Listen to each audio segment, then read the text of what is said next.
Good morning students. कल अपन ने question number 19 तक कर लिए थे। क्वेश्चन नंबर जो 20 था वो आप लोगों का होमवर्क था। ठीक है, क्वेश्चन नंबर 18 को मैंने आप लोगों को बताया था कि उसमें थोड़ी कैलकुलेशन में गड़बड़ हो गई थी कि कोस अल्फा और साइन अल्फा को अपन 10 की फॉर्म में कैसे लिख सकते हैं। लेकिन वो जो पीडीएफ भेजी थी उसमें क्या थोड़ा अलग तरीके से कर रखा था। पीडीएफ में क्या कर रखा था कि उसको साइन और कोस को ये टेन अल्फा बाई 2 को क्या कर लिया उसने, sine alpha by 2 upon cos alpha by 2 करके फिर वो कर लिया। वैसे भी कर सकते हैं, दोनों तरीके से कर सकते हैं, आंसर दोनों तरीके से सेम आएगा। ठीक है, अब क्वेश्चन नंबर 21 करते हैं अपन। क्वेश्चन नंबर 21 में दे रखा कि X Y Z W P, इनका एक्स का ऑर्डर दे रखा है 2 इंटू एन, वाई मैट्रिक्स का ऑर्डर दे रखा है 3 इंटू के, इस तरीके से जेड मैट्रिक्स का ऑर्डर दे रखा है, जेड का दे रखा है 2 into P, 2 into P, W का दे रखा है n इंटू 3 और पी का दे रखा है p इंटू के। ये मैट्रिक्स का ऑर्डर दे रखा है, यानी कि ये तो नंबर ऑफ रो है, ये कॉलम है। अब अपने को बोला गया इसमें क्वेश्चन नंबर 2 है, इसमें टोटल 21 22 दो पार्ट है। तो पहला बोला गया कि द रिस्ट्रिक्शन ऑफ एन के पी, यानी कि एन के पी की वैल्यू क्या होनी चाहिए कि P Y plus W Y will be defined, यानी कि ये डिफाइन हो जाएगा। अब यहाँ तो दो मैट्रिसेस मल्टीप्लाई हो रही है, यहाँ पर भी दो मैट्रिक्स मल्टीप्लाई हो रही है, फिर बाद में इनका एडिशन भी पॉसिबल होना चाहिए। तो पहली चीज देखो कि पी का ऑर्डर देखो, पी का ऑर्डर है p इंटू के और वाई का ऑर्डर देखो, वाई का ऑर्डर है 3 इंटू के। अगर इन दोनों का मल्टीप्लीकेशन अगर पॉसिबल अगर आप लोगों को करवाना है तो पहली चीज तो ये नंबर ऑफ इसका कॉलम और इसकी नंबर ऑफ रो बराबर होनी चाहिए, यानी कि एक चीज तो पता लग गई के की वैल्यू 3 आनी चाहिए। और रिजल्टेंट मैट्रिक्स का ऑर्डर क्या हो जाएगा p इंटू के का। इसी तरह से w का ऑर्डर दे रखा है अपने को n इंटू 3 और y का ऑर्डर दे रखा है अपने को 3 इंटू के। इन दोनों का भी मैट्रिक्स का मल्टीप्लीकेशन पॉसिबल है। तो यहाँ से जो रिजल्टेंट मैट्रिक्स आएगी p इंटू के की और यहाँ से रिजल्टेंट मैट्रिक्स आ जाएगी n इंटू के की। समझ में आ रहा है? तो अब दो मैट्रिक्स का एडिशन हो रहा है, अब एडिशन होगा मल्टीप्लाई होने के बाद। एडिशन तब पॉसिबल है जब इसका ऑर्डर और इसका ऑर्डर मैच करना चाहिए, यानी कि कॉलम तो मैच करके अब ये p और p की वैल्यू किसके बराबर होनी चाहिए, n के बराबर होनी चाहिए, तब जाके ये चीज फॉलो होगी। तो इसका ये ऑप्शन करेक्ट हो जाएगा जो भी है। ठीक है, ये जो भी ऑप्शन है वो करेक्ट हो जाएगा। k की वैल्यू 3 होनी चाहिए, p की वैल्यू n होनी चाहिए। अब इसी तरीके से इसका 22 देखो, 22 में कंडीशन देती if n equal to p then the order of matrix 7x minus 5z। 7x minus 5z का ऑर्डर क्या होगा? मेरे पास में 7 तो स्केलर क्वांटिटी है, मैट्रिक्स से मल्टीप्लाई हो जाएगा, कोई फर्क नहीं पड़ेगा। x का ऑर्डर चेक करो 2 इंटू n। ठीक है, अब माइनस 5 से मल्टीप्लाई होगा, कोई दिक्कत नहीं है। z का ऑर्डर देख लो आप, z का ऑर्डर दे रखा अपने को 2 इंटू पी। अब दो मैट्रिक्स से एडिशन और सब्ट्रैक्शन तब पॉसिबल है जब वो क्या सेम ऑर्डर की होनी चाहिए। तो अब ये सेम ऑर्डर की होनी चाहिए, तो अब n इक्वल टू पी तो अपने को दे ही रखा है, तो और कंडीशन की जरूरत ही नहीं है अपने को। ठीक है, n इक्वल टू पी दे ही रखा है तो ये चीज हो जाएगी और कोई कंडीशन की जरूरत नहीं है। अब ये इस तरीके से अपनी एक्सरसाइज 3.2 क्या होगी, कंप्लीट हो गई। अब नेक्स्ट अपन आगे बढ़ेंगे, अपना टॉपिक है ट्रांसपोज ऑफ मैट्रिक्स।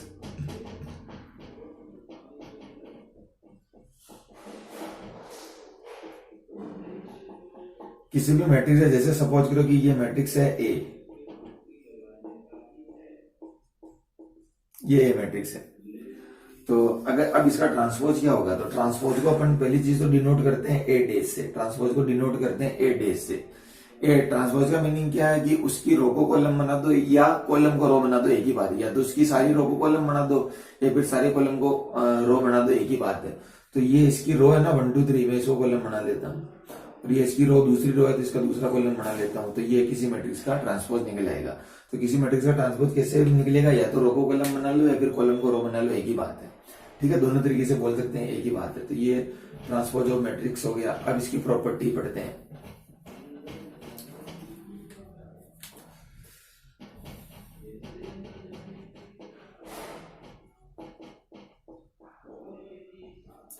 पहली प्रॉपर्टी है ट्रांसपोज का, अगर ट्रांसपोज ले लोगे तो वापिस वो मैट्रिक्स आ जाएगी, तो सही बात है। ट्रांसपोज का ट्रांसपोज लोगे तो वापिस वो मैट्रिक्स आ जाएगी। सेकंड है, अगर स्केलर क्वांटिटी से मल्टीप्लाई करने के बाद ट्रांसपोज लो, या फिर ट्रांसपोज लेने के बाद मल्टीप्लाई करो, एक ही बात है, क्योंकि कहते हो स्केलर है, इसमें कोई दिक्कत नहीं है। तीसरी है, दो मैट्रिक्स को जोड़ के ट्रांसपोज लो या ट्रांसपोज लेके अलग अलग जोड़ो, एक ही बात है। फोर्थ प्रॉपर्टी में थोड़ा आप लोगों को ध्यान में रखना है कि दो मैट्रिक्स के मल्टीप्लिकेशन का ट्रांसपोज बी डेस ए डेस होगा, ये थोड़ी ध्यान में रखनी है, ठीक है। ये प्रॉपर्टीज होगी।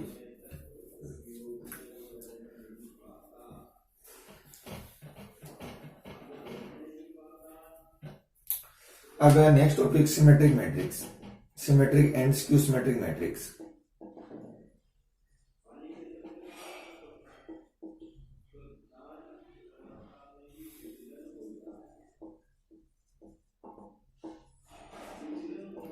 अगर किसी मैट्रिक्स को अपन सिमेट्रिक कब बोलेंगे, जब उसका ट्रांसपोज लेने पर वो की वही मैट्रिक्स आ जाए। किसी मैट्रिक्स का ट्रांसपोज लेने पर वो की वही मैट्रिक्स आ जाए तो उसको सिमेट्रिक बोलेंगे। और स्क्यू सिमेट्रिक बोलेंगे किसी मैट्रिक्स का ट्रांसपोज लेने पर वो की वही मैट्रिक्स आ जाए लेकिन आगे माइनस का साइन आ जाए तो उसको अपन स्क्यू सिमेट्रिक बोलेंगे। वो की वही मैट्रिक्स आ जाए लेकिन आगे माइनस का साइन आ जाए तो अपन उसको स्क्यू सिमेट्रिक बोलेंगे। अब कोई ऐसी मैट्रिक्स है जिसका ट्रांसपोज लेने पर न तो वो आए और नहीं ये आए, फिर वो कौन सी मैट्रिक्स होगी, तो फिर वो नॉर्मल मैट्रिक्स होगी, ठीक है। वो न तो सिमेट्रिक होगी नहीं स्क्यू सिमेट्रिक होगी।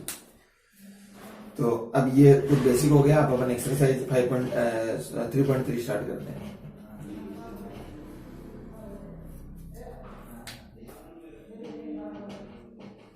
थ्री में अपने को ट्रांसपोज निकालना, find the transpose of each of the matrices. दे तो बहुत इजी है, आप लोग कर लोगे। एक में बता देता हूँ, ये शायद 5 है, हाफ है और ये -1 है। 3, 5 मुझे पता नहीं। जैसे ये ए ले लो, इसका ट्रांसपोज लेना है तो ये कॉलम में इसको रो बना दो, ठीक है। इसका ट्रांसपोज हो गया, बाकी की पार्ट आप लोग खुद कर लेना, ठीक है।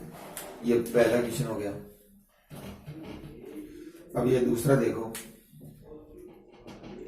क्वेश्चन नंबर 2 में एक मैट्रिक्स दे रखी है -1 2 3 5 7 9 -2 1 1, और एक और बी मैट्रिक्स दे रखी है -4 1 -5 1 2 0 और 1 3 1। और अपने को वेरीफाई करना। दो क्वेश्चन है, मैं एक कर रहा हूँ, एक पार्ट आप कर लेना। वेरीफाई दे, पहला क्वेश्चन मैं बता रहा हूँ। ए प्लस ये जो प्रॉपर्टी थी अपन ने भी पढ़ी थी, उसकी वेरीफाई करना है। तो पहले मैं एलएचएस ले रहा हूँ, ए प्लस बी निकाल रहा हूँ। ए प्लस बी का मीनिंग मैट्रिक्स को जोड़ दो। तो ये मैट्रिक्स कैसे जुड़ती है, स्केलर ये करस्पॉन्डिंग कंपोनेंट 8 होते हैं, -1 -4 -5 2 और 1 3 3 और -5 -2 5 और 1 6 7 और 2 9 9 और 0 9 -2 और 1 -1 1 और 3 4 1 और 1 2, ठीक है। अब इसका ट्रांसपोज लेंगे अपन। ट्रांसपोज लेंगे तो रो को कॉलम बना दो, ये रो है इसको कॉलम बना दो, ये रो को कॉलम बना दो और ये रो को कॉलम बना दो। तो ये एलएचएस तो अपनी ये आ गई, ठीक है। अब आरएचएस के लिए देखो, थोड़ा मैं मिटा रहा हूं इसको। आरएचएस है अपनी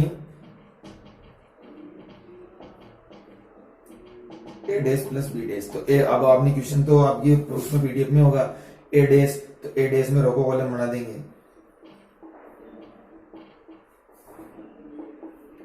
और प्लस बी डेस, तो बी डेस में भी रो को कॉलम बना देंगे तो बी डेस आ जाएगा।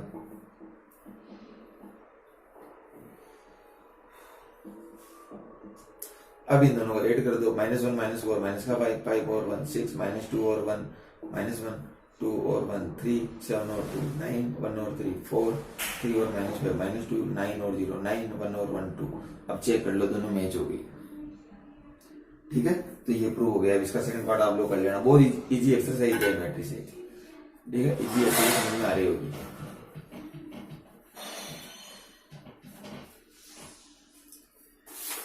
अब इसके क्वेश्चन बाकी सारे लगभग एक जैसे ही है। इसके क्वेश्चन नंबर आप लोग देख लो, सारे लगभग एक जैसे ही है। क्वेश्चन नंबर 3 होमवर्क है आप लोगों का, क्वेश्चन नंबर 4 होमवर्क है, क्वेश्चन नंबर 5 का एक पार्ट में बता देता हूँ। अपने को वेरीफाई करना है, ये भी प्रॉपर्टी थी उसको वेरीफाई करना है। तो एक में बता देता हूँ, A B dash equal to B dash A dash. A matrix दे रही है अपने को 1 -4 3 और बी दे रखा है -1 2 1। तो पहले ए बी निकालते हैं, मल्टीप्लाई कर देते हैं। तो रो को कॉलम से, ये रो कॉलम से होगा तो 1 -1 से मल्टीप्लाई होगा तो -1, ठीक है, और होगा ही नहीं। फिर दूसरी रो तो माइनस का 8 और ये तीसरी रो 3। अब इसका ट्रांसपोज ले लो, ट्रांसपोज लेंगे तो रो को कॉलम को रो बना दो। ये एलएचएस आ गई।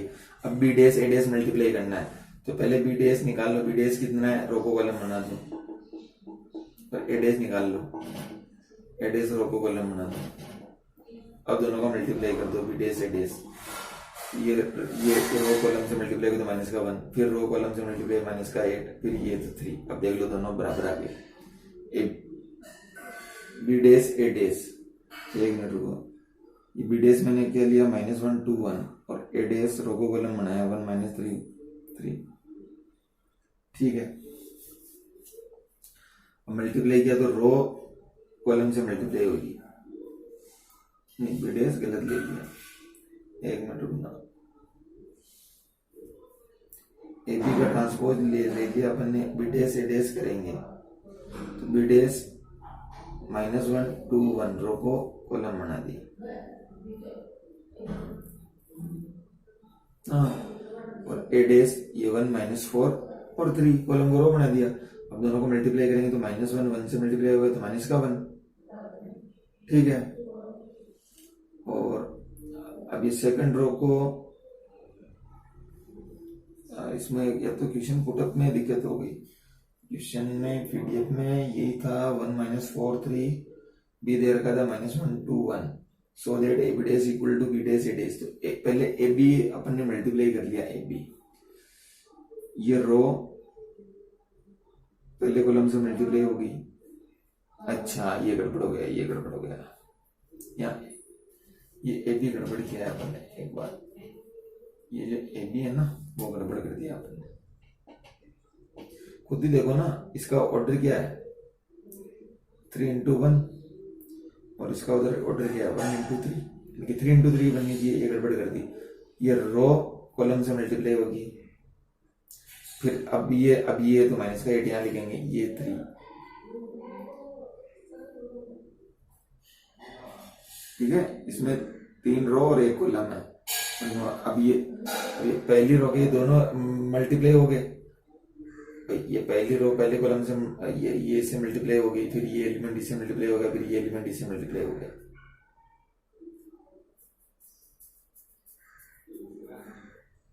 भाई इसका ऑर्डर क्या है, 3 तो रो है और 1 कॉलम है, और इसका ऑर्डर क्या है 1 रो है और 3 कॉलम है, तो 3 × 3 की बननी चाहिए।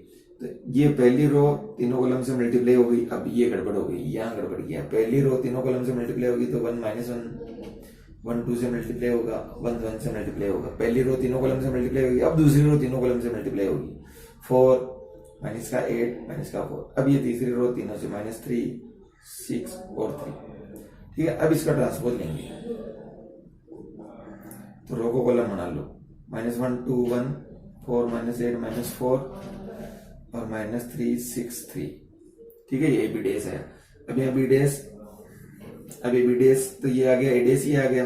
अब इसका ऑर्डर क्या है 3 × 1, इसका ऑर्डर 1 × 3, अब इसका भी 3 × 3 आना चाहिए, तो बी डेस ए डेस कर लो। ये रो तीनों कॉलम से मल्टीप्लाई होगा, -1 ये 4 और ये -3, फिर ये तीनों कॉलम से मल्टीप्लाई होगा 2 -का 8 और 6, फिर ये 1 तीनों से मल्टीप्लाई होगा 1 -4 और 3। आप चेक कर लो, मैच हो गए, तो ये 5th का फर्स्ट हो गया प्रॉपर्टी प्रूव्ड की, ठीक है। अब क्वेश्चन नंबर जो 6 है वो 5th के बाकी पार्ट भी होमवर्क है। क्वेश्चन नंबर 6 ऐसा कैसे ही है, वो होमवर्क है। क्वेश्चन नंबर 7 में अपने को, 7 तो बहुत इजी है, 7 के दोनों पार्ट के अपने को शो करना है कि मैट्रिक्स सिमेट्रिक है। तो ये ए मैट्रिक्स दे दी, जैसे 1 -1 5 -1 2 1 5 1 3। अब अपने को प्रूव करना है कि ये सिमेट्रिक है, तो सिमेट्रिक है तो इसका ट्रांसपोज निकालो, रो को कॉलम बना दो, फिर ये दूसरी रो को तो इसका कॉलम बना दो, तीसरी रो तो इसका तीसरा कॉलम बना दो। अब दोनों को चेक कर लो बराबर है, तो प्रूव हो गया कि ये सिमेट्रिक है। ऐसे इसका सेकंड पार्ट करने जाओगे तो वहां माइनस कॉमन ले लेना, माइनस कॉमन ले लेना तो वो आ जाएगी, ठीक है। तो ये क्वेश्चन नंबर 7 के दोनों पार्ट हो गए। क्वेश्चन नंबर 8 आप लोगों का होमवर्क है और क्वेश्चन नंबर 9 भी आप लोगों का होमवर्क है। आगे की क्वेश्चन अपन नेक्स्ट कल के लेक्चर में पढ़ेंगे। Okay, thank you.